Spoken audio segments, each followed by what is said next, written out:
Bangladesh national cadet corps এরা ছাত্র, তাদেরকে নির্বাচনী কাজে যুক্ত করার একটা কথা হচ্ছিল।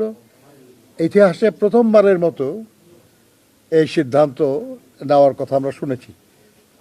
এটা এখনো চূড়ান্ত কিছু হয় নাই হয়তো, কিন্তু আমরা জেনে এটা আমরা আমাদের দলের পক্ষ থেকে আমরা নির্বাচন কমিশনকে বলেছি যে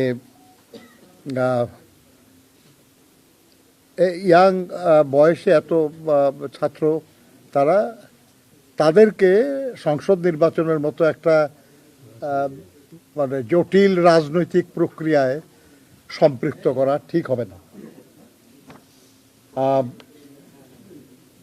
এই কাজে যুক্ত হলে তারা এবং তার প্রতিষ্ঠান বিতর্কিত হতে পারে। সেজন্য বেটার হবে যেন তাদেরকে নির্বাচন প্রক্রিয়ায় সম্পৃক্ত করা না হয়। কারণ আমরা জানতে পেরেছি যে এটা যদি করা যায় আর কি, তাহলে এরপরে বলা হবে স্কাউটদেরকে এ কাজে নিযুক্ত করা হোক। এর কতদিন পরে আবার হয়তো বলা হবে আর কি যে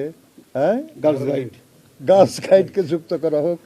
তা আমরা মনে করি সেটা হলো আইন শৃঙ্খলা রক্ষাকারী বলে আইনে যাদেরকে উল্লেখ আছে, তাদেরকেই নির্বাচনের কাজে রাখা উচিত। তারা আমাদের কথার যৌক্তিকতা স্বীকার করেছেন এবং এ ব্যাপারে তারা আলোচনা করবেন এবং করে সিদ্ধান্ত নেবেন। আমরা নির্বাচন কমিশনকে অবহিত করেছি যে বিভিন্ন কিছু রাজনৈতিক দলের, নির্দিষ্ট কিছু রাজনৈতিক দলের নেতাকর্মীরা তাদের নির্বাচনী এলাকার বাইরে অন্য নির্বাচনী এলাকায় কাজ করছে। আইনে এটার কোনো বাধা নাই, করতে পারে।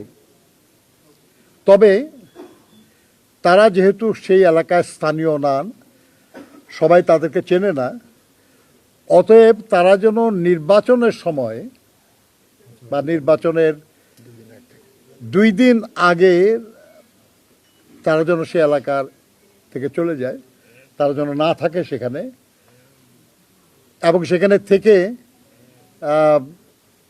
নির্বাচনী কর্মকাণ্ডে বিশৃঙ্খলার কোনো সুযোগ না দেয়, সেজন্য আমরা অনুরোধ জানিয়েছি। এবং এটা স্বাভাবিক একটা প্রক্রিয়া যে নির্বাচনী কর্মকাণ্ড যখন বন্ধ হয়ে যায়,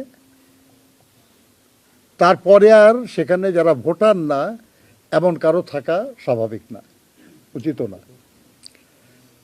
তারা এই ব্যাপারে ব্যবস্থা নেবেন